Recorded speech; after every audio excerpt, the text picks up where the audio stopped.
Time Lovers, ketemu lagi di Time Podcast Spesial Belajar. Bareng saya, Fitria. Kali ini kita akan berbincang dengan Bapak Dr. Ades Sampun Hadam MM, Kepala Sekolah SMK Model PGRI 1 Mejayan. Yuk kita sapa beliau. Assalamualaikum Pak. Waalaikumsalam warahmatullahi wabarakatuh. Selamat datang di Time Podcast. Bagaimana kabarnya? Alhamdulillah baik dan senang sekali. Senang sekali bisa bertemu dengan Bapak karena kita ingin lebih tahu tentang SMK Model PGRI 1 Mejayan. Terima kasih. Kenapa sih Pak SMK ini dinamakan sebagai SMK Model? SMK Model ini kami canangkan bersama dengan teman-teman setelah kita sepakati bahwa kita berbasis ISO. Nah, di sana sebagai bagian daripada mendorong semangat kebersamaan dari tim SMK Model, bahwa SMK Model harapannya bisa menjadi role model pengembangan SMK di sekitarnya maupun SMK-SMK yang lain. Sehingga dengan nama Model harapannya ada semangat untuk kemudian selalu melakukan inovasi-inovasi demi kebaikan SMK Model sendiri maupun SMK yang lainnya. Oh begitu ya Pak. Ya. Apa sih keunggulan dari SMK Model? Keunggulan dari SMK Model bahwa dengan jargon SMK Model kita harus menjadi pelopor perubahan. Yang saat ini beberapa pelopor perubahan yang dilakukan adalah pada tahun 2013 kita berani melakukan ujian di kelas 2. Ini merupakan satu terobosan di mana ketika sekolah-sekolah yang lain ujian di kelas 3, kita ujian di kelas 2. Dan itu ternyata hasilnya di atas rata-rata yang lainnya. Itu ada sebuah terobosan. Dan ini bukan berarti kita akselerasi. Tetap yang diakselerasi hanya EPTANASnya saja. Karena siswa tetap lulus 3 tahun. Tetapi kita berani mencoba untuk melakukan akselerasi UNAS. Kemudian pada tahun 2014 kita berhasil untuk menjadi sekolah rujukan bersama dengan beberapa sekolah yang lain, dan ini merupakan satu keunggulan ketika sekolah-sekolah yang lain belum mendapatkan predikat rujukan, kita sudah dapatkan predikat rujukan. Pada tahun 2016 kita menjadi sekolah di kawasan industri dan berikat. Ini adalah terobosan selalu yang pertama. Dan pada tahun 2018 kita menandatangani untuk sekolah internasional di Bangkok. Pada tahun 2020 kita mendapatkan program COE, Center of Excellence, juga yang pertama. Jadi kita selalu mendapatkan yang pertama, pengakuan dari pemerintah terhadap program-program pemerintah maupun program-program yang diusulkan dari SMK Model PGRI 1 Mejayan. Di sisi lain, dalam pelaksanaannya kita saat ini menerapkan block system ketika sekolah lain belum berani menerapkan block system. Ya. Oke, jadi sekolah di sini itu keunggulannya sangat banyak sekali dibandingkan dengan sekolah yang lainnya ya Pak? Ya, yang jelas kita selalu berkreasi dan berinovasi. Oke, pertanyaan selanjutnya, kita sekolah di SMK Model itu fasilitas apa saja yang diberikan bagi siswa untuk kegiatan akademik maupun non-akademik Bapak? Ya, pada saat kegiatan akademik, ketika sekolah lain itu belum berbicara tentang paperless, kita sudah menerapkan paperless. Kita sudah tanpa kertas, kita menggunakan tablet, menggunakan HP. Artinya itu adalah sebuah terobosan fasilitas. Kemudian pada saat pandemik ini tentu kita sudah menjadi biasa. Dan tidak hanya itu, keunggulan yang lain, kita saat ini sudah melakukan bagaimana mengintegrasikan antara literasi, bagaimana mendidik anak untuk selalu ingin tahu, kemudian skill passport, bagaimana menciptakan kompetitif sesuai dengan kemampuan keterampilan anak, dan berbasis life skill education. Ini adalah bagian dari fasilitas akademik yang barangkali tidak dimiliki oleh sekolah-sekolah yang lain. Fasilitas secara fisik kita memiliki 5 zona. Ada zona center education, itu untuk mendidik siswa kelas 10 dan kelas 11. Kemudian ada zona karakter, yakni dengan fasilitas kolam renang. Ini bagian daripada menyiapkan karakter peserta didik. Kemudian juga ada zona untuk boarding school, bagi anak-anak yang rumahnya jauh kita sediakan boarding. Dan ada juga untuk zona bahasa asing, bahasa Jepang. Dan berikut juga tempat penginapannya dengan bahasa Jepang, sehingga anak-anak ini bisa belajar bahasa Jepang dengan maksimal 24 jam. Harapan kita, dan ini sudah terbukti bahwa lulus dari SMK Model PGRI 1 Mejayan, dia bisa sampai pada grade N4 bahasa Jepangnya. Ini merupakan sebuah fasilitas. Fasilitas yang terakhir yang sekarang kita bangun, yakni Mall Literasi and Life Skill Education, atau yang kita berikan nama CCLE, Center of Creativity and Life Skill Education. Ini adalah fasilitas yang utama dalam rangka menumbuhkan kreativitas siswa dalam kondisi pandemik ini, sekaligus juga sebagai tempat untuk mendidik entrepreneur siswa dalam kondisi yang sulit. Kita mempunyai pemikiran bahwa bagaimana tetap bisa mendidik dan melatih anak dalam kondisi yang seperti apapun. Oke, jadi CCLC itu tujuannya apa, Bapak? CCLE ini adalah Center of Creativity and Life Skill Education. CCLE ini merupakan pusat di mana siswa berkreasi, berkreatif. Berkreatif tentang apa? Berkreatif tentang bagaimana membangun kecakapan hidup, bagaimana melatih kecakapan hidup mereka. Maka di CCLE ini ada beberapa produk yang saat ini kita kembangkan. Pertama, di depan kita ada bengkel sepeda motor yang melayani fasilitas umum. Kemudian ada bengkel otomotif komplit dengan sporing, balancing, dan sebagainya untuk anak-anak otomotif. Kemudian kita ada produk Mokokasi, mobil kampung pesilat, yang itu untuk anak-anak mesin. Kemudian masih ada lagi yang sebelahnya untuk kerajinan kayu, beton, dan sebagainya untuk anak-anak arsitek. Termasuk di dalamnya adalah PPC, ACV, juga untuk anak arsitek. Loh, bagaimana dengan anak yang non teknik? Kita di sini ada mall yang bisa bekerja sama dengan UMKM, dan ini juga dimiliki oleh siswa maupun guru dengan konsep adalah 30% produk industri, kemudian 40% produk SMK dan siswa, kemudian 30% produk UMKM. Dengan cara seperti itu, ini merupakan laboratorium pengembangan kreativitas sekaligus untuk kecakapan hidup siswa. Oke, jadi yang terlibat di dalam CCLC itu hanya siswa atau ada di orang luar dari sekolah SMK Model? Secara manajemen itu adalah siswa-siswa SMK. Karena konsepnya adalah kita bukan menyewakan tempat, tetapi kita membangun partner. Karena kita ingin bahwa SMK ini menjadi bagian daripada kehidupan bermasyarakat. Kalau kita ingin mendidik anak untuk bisa hidup bermasyarakat, maka harus ada laboratorium wahana yang bisa dipakai untuk komunikasi antara masyarakat dengan siswa-siswa. Sehingga masyarakat menitipkan barang di sini, kemudian dijaga, dikelola, dimarketingkan oleh anak-anak, dan kemudian kita akan bersama-sama untuk belajar tentang manajemen, tentang administrasi barang, kemudian belajar juga menyempurnakan produk dan sebagainya. Nah, dari inilah yang kita ingin ke depan, yang ingin kita bangun sebenarnya adalah rumah penyempurnaan produk, labeling, dan kemasan.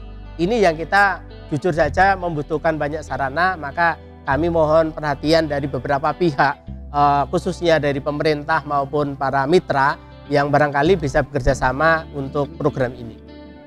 Oke, jadi banyak sekali ya Bapak keunggulan dari SMK Model dan juga dari CCLE tersendiri. Ya. Jadi prestasi apa saja Bapak yang diraih siswa SMK Model?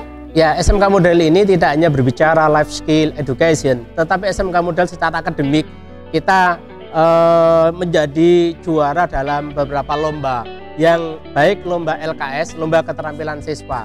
Kita juga menjadi juara 1 lomba kreativitas yang diadakan oleh Lanut Iswahyudi. Dan lebih hebohnya lagi bahwa ketika sekolah-sekolah lain itu mengirimkan kelas 3, kita justru mengirimkan kelas 2. Dan itu kita juara 1. Artinya bahwa level sekolah lain kelas 3 itu masih kalah dengan level siswa SMK Model kelas 2. Itu salah satu bukti. Jadi bukti-bukti itu bisa kita lihat ketika kita pada tahun 2013 menyelenggarakan Eptanas, sekolah lain kelas 3, kita kelas 2, dan hasilnya lebih baik kelas 2 ternyata. Kemudian pada saat lomba di Lanut S. Wahyudi, kita juga berhadapan dengan sekolah-sekolah yang mengirimkan siswa-siswanya kelas 3, kita kirimkan kelas 2. Ternyata juara satunya siswa kita. Inilah satu hal yang barangkali bisa kita pakai sebagai sesuatu yang tidak perlu diragukan lagi konsep yang dipakai di SMK model ini dengan mengembangkan integrasi antara literasi, skill passport, dan life skill education. Oke, jadi bagaimana daya saing siswa lulusan dari SMK model di dunia kerja, Bapak? Untuk menciptakan di dunia kerja, menciptakan daya saing di dunia kerja, kita coba pelajari dan pahami betul. Sebenarnya di dunia kerja itu butuh apa? Di dunia kerja itu yang pertama itu adalah butuh karakter. Maka di SMK model itu melatih anak-anak untuk karakter tinggi. Maka ada zona karakter. Zona karakter ini sangat berbeda dengan di sekolah yang lain yang memisahkan antara pelajaran agama, pelajaran PPKN, pelajaran olahraga, dan pelajaran sejarah yang konsentrasinya pada attitude. Tetapi kita masuk dalam zona dengan cara seperti itu akan terintegrasi antara beberapa mata pelajaran menjadi zona karakter. Karena ini adalah bagian yang terpenting. Setelah zona karakter apa? Adalah bagaimana membangun performance. Bagaimana anak mempunyai performance yang bagus sehingga meyakinkan bagi pihak dunia industri.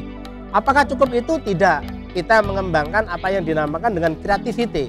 Jadi pelajaran sains, matematika, fisika, IPA itu bukan sekedar pengetahuan, tetapi itu adalah membangun kreativitas anak. Nah, kemudian keterampilan, kejuruannya itu ada kompetensi sesuai dengan jurusannya yang ini dikembangkan pada saat kelas 10 dan kelas 11. Pada saat di kelas 12 kita orientasinya pada professional skill. Dengan cara professional skill maka kita bisa melompat melebihi dari biasanya yang biasanya baru taraf lulus SMK itu kompeten, kita profesional. Dan profesionalisme kita bukan kemudian diukur oleh guru tetapi diukur oleh industri. Sehingga pada saat uji profesi ini tidak dilakukan sehari seperti uji kompetensi, tetapi kita dilakukan dalam waktu yang panjang. Karena orang yang profesional pasti kompeten, tapi orang yang kompeten belum tentu profesional. Begitu ya Bapak.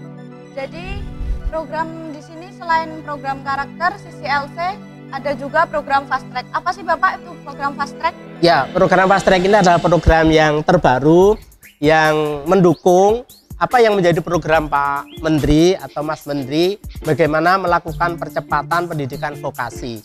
Dan SMK model karena kita menerapkan prinsip pendidikan di mana pada saat kelas 10 orientasinya itu pada karakter, performance, komunikasi, creativity, and basic skill.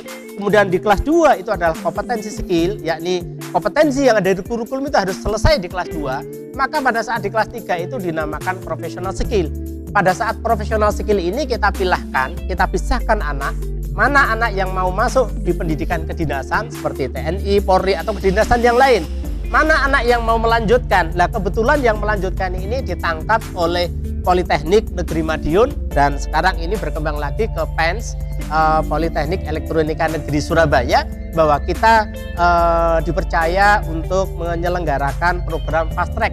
Fast track itu adalah program pendidikan vokasi dengan jalur cepat, di mana siswa pada saat 1 tahun di kelas 12 di SMK model itu diakui 18 SKS. Sehingga kita saat ini di kelas 12 yang mau melanjutkan ke mengambil kelas fast track atau jalur fast track ini sudah mengambil mata pelajaran yang menjadi standar perkuliahan yang saat ini nilainya sebesar 18 SKS. Ini merupakan keunggulan yang luar biasa dari program-program yang sebelumnya kita lakukan, apa yang saat ini sangat dirasakan oleh masyarakat dan mendapatkan pengakuan dari perguruan tinggi maupun dari industri. Iya Bapak, setiap tahun kan SMK Model selalu melaunchingkan program-program baru. Di tahun 2021 ini program barunya apa ya Bapak? Ini tahun 2021 ini kan program pandemik. Maka orientasi dari SMK Model adalah bagaimana SMK Model ini menjadi pelopor untuk membangun ikut serta dalam pemulihan ekonomi nasional. Apa yang kemudian dilakukan? yakni mengembangkan program CCLE Mokokasi. CCLE Mokokasi ini dalam satu kesatuan, karena inginnya adalah CCLE ini bagian daripada keikutsertaan dari SMK Model maupun SMK-SMK yang lain yang di dalam jaringan SMK Model untuk menjadi bagian pemulihan ekonomi nasional.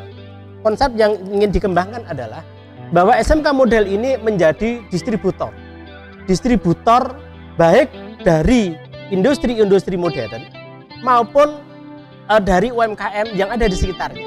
Dan ini juga bisa dilakukan di sekolah lain. Maka CCLE Mokokasi ini pada tahun 2021 setelah kita melakukan soft launching, kemudian kita melakukan sosialisasi diklat dan dihadiri oleh Pak Bupati, Pak Wakil Bupati, kemudian Wakil Gubernur Jawa Timur, juga dihadiri oleh Pak Dirjen, maka beliau sangat berharap SMK Model ini bisa menjadi jangkar untuk menggerakkan SMK-SMK yang lain, khususnya adalah SMK yang menengah ke bawah. Karena SMK yang menengah bawah ini butuh sebuah terobosan yang nampaknya sangat cocok dengan diterapkan model pendekatan dari CCLE Mokokasi. Jadi di SMK ini saat ini sudah terdaftar 120 SMK di seluruh Indonesia yang ingin bergabung dengan CCLE Mokokasi. Nah, dari situ maka kita akan membuat cabang-cabang sehingga SMK-SMK lain itu menjadi sub distributor. Produk-produk yang saat ini sudah menjadi partner SMK, contoh seperti Mas Pion, kemudian ada juga industri untuk kertas, industri untuk tisu. Nah, ini akan menjadi subdistributor. Nah, dengan cara seperti itu, kami tidak mengurangi apa yang menjadi hak SMK-SMK lain, tetapi SMK-SMK ini sama menjadi subdistributor agar ini menjadi bagian dari pendidikan entrepreneur pada siswa untuk dijual kepada pedagang-pedagang atau toko yang lainnya di ada di sekitarnya. Kalau itu kemudian dilakukan, maka insya Allah SMK ini akan menjadi bagian upaya untuk menggerakkan percepatan ekonomi dalam kondisi pandemik. Ini dalam konsep CCLE dan alhamdulillah saat ini sudah ada 120 SMK yang ingin bergabung. Itu yang saat ini kita kembangkan dan kita mohon dukungan dari semua pihak, baik itu dinas dan yang jelas adalah dukungan dari Wakil Gubernur, dukungan dari Pak Dirjen sangat luar biasa terhadap program pengembangan CCLE yang seperti yang tadi saya sampaikan. Oke, jadi di sini banyak sekali ya Bapak sekolah lain yang ingin bergabung dalam program Mokokasi CCLC ini. Iya, betul. Karena ini merupakan program pendidikan yang akan datang menurut saya, karena di program ini banyak manfaat yang ingin kita ambil. Pertama, CCLE, Center of Creativity. Saat ini dibutuhkan pendidikan kreativitas. Dengan kreativitas harapannya akan menemukan inovasi. Kemudian life skill education. Saat ini memang membutuhkan keterampilan hidup. Karena apa? Karena tidak bisa menjamin anak yang saat ini belajar tentang X, kemudian pada saat lulus atau 5 tahun yang akan datang dia akan menemukan hal yang sama, X. Ini adalah maka diperlukan life skill, kecakapan hidup tadi. Nah, kemudian ada Mokokasi. Mokokasi ini asalnya sebenarnya dari Mokasi, mobil kampung pesilat. Kemudian setelah kita berkolaborasi dengan PT Inka, maka kita diberikan nama menjadi Mokokasi. Karena apa? Karena Inka sudah mempunyai izin mobil Moko, maka digandengkan. Dan saat ini Inka sudah sepakat legal perizinan itu urusan Inka sebagai industri. SMK ini adalah membangun jaringan untuk produksi, perawatan, pengoperasionalan, dan penjualan Mokokasi ini. Dan Mokokasi ini bukan menjual mobil, tetapi Mokokasi ini harapannya adalah untuk UMKM. Itulah yang saat ini diharapkan oleh masyarakat, insya Allah. Oke Pak, jadi bagaimana keberadaan masyarakat tentang keberadaan SMK Model dan program-program dari SMK Model Pak? Ya, SMK Model ini adalah SMK swasta. Dan alhamdulillah kepercayaan masyarakat sangat luar biasa. Pertama, animo siswa yang masuk di sini juga luar biasa dengan program yang terbaru kita, program Fast Track. Artinya program yang dimana sekolah di SMK kemudian bisa masuk di Politeknik yang tadi dijelaskan, baik Politeknik Negeri Madiun maupun Politeknik Elektronika Negeri Surabaya. Ini kan sangat luar biasa. Ketika sekolah-sekolah yang lain, SMA maupun SMK yang lain masih bagaimana untuk melanjutkan jalur vokasi itu harus mendaftarkan, harus kapan dia diterima. Siswa kita di kelas 12 itu sudah bisa diterima di 2 politeknik ini, bahkan diakui 15%. Ini kan sangat luar biasa. Kemudian program Jepang ini saat ini dalam kondisi pandemik kita memberangkatkan 8 siswa dan saat ini sedang menunggu 18. Konsep ke depan akan memadukan antara fast track dengan Jepang, di mana anak yang ambil fast track ini harapannya magangnya nanti di Jepang. Dengan cara seperti itu, maka anak-anak dari SMK Model PGRI 1 Mejayan harapannya dia tidak hanya sekedar lulus dari SMK Model, tetapi dia juga lulus dari Politeknik Negeri Madiun maupun PENS, dan dia juga bisa sambil bekerja magang di Jepang. Itu yang ingin kita lakukan. Kalau itu dilakukan, insya Allah ini akan sangat membantu dunia pendidikan maupun masyarakat dalam rangka mendongkrak. Pertama, dengan magang di Jepang maka akan dedikasinya luar biasa, keterampilannya luar biasa, dan yang lebih menggembirakan lagi, penghargaan terhadap anak-anak magang yang di sana juga luar biasa. Pada program-program ini dia bisa mendapatkan honorarium, bisa kalau yang masih sekolah itu bisa katakanlah 12 juta gitu, kemudian kalau dia full itu bisa sampai 15-25 juta. Kalau ini dilakukan saya kira akan menjadi luar biasa, sehingga anak-anak tidak hanya sekedar mendapatkan pengalaman magang di Jepang dan uang dari Jepang, yen, tetapi anak-anak juga memperoleh ijazah dari Politeknik Negeri Madiun maupun PENS ITS. Ini program yang saya kira akan menjadi satu terobosan. Di sisi lain yang program vokasi dengan menyediakan mall ini ada kesempatan bagi masyarakat untuk menempati di sini dalam sebuah kolaborasi. Kita coba bayangkan, bagaimana kalau dia membuka usaha di luar harus sewa ruko. Bagaimana teman-teman counter itu kalau kemudian membuka sendiri, dia harus menjaga sendiri. Dengan bergabung di CCLE, dia cukup menyediakan barang, kami menyediakan tenaga, menyediakan manajemen, menyediakan marketing, fasilitas. Itu adalah bagian upaya pengabdian SMK Model dalam rangka untuk pemulihan ekonomi nasional. Oke, jadi yang program fast track dan juga kelas Jepang itu apakah banyak peminatnya untuk siswa, Pak? Iya, alhamdulillah sampai hari ini peminatnya sudah lebih dari 100 lebih. Hanya untuk 2 program ini. Ini padahal baru dibuka gelombang 1. Nanti masih berikutnya karena kita ingin mengambil yang terbaik untuk anak-anak ini. Program fast track dan Jepang ini akan kita tutup pendaftarannya tanggal 20 dan terakhir akan kita umumkan pada tanggal 31 Maret. Kenapa begitu? Karena kita ingin membuat anak-anak kita berani memilih, karena kita memberikan program keunggulan yang berbeda dengan yang lainnya. Semoga peminatan siswa dalam program fast track dan juga kelas Jepang semakin banyak untuk kedepannya. Ya. Bahwa obrolan kali ini sangat seru sekali. Kita akan berjumpa di lain kali, Bapak. Terima kasih. Sama-sama, terima kasih. Dengan senang hati. Nah, Time Lovers, seru kan obrolan kali ini? Kita tunggu di Time Podcast selanjutnya. See you. Jangan lupa like, comment, dan subscribe ya.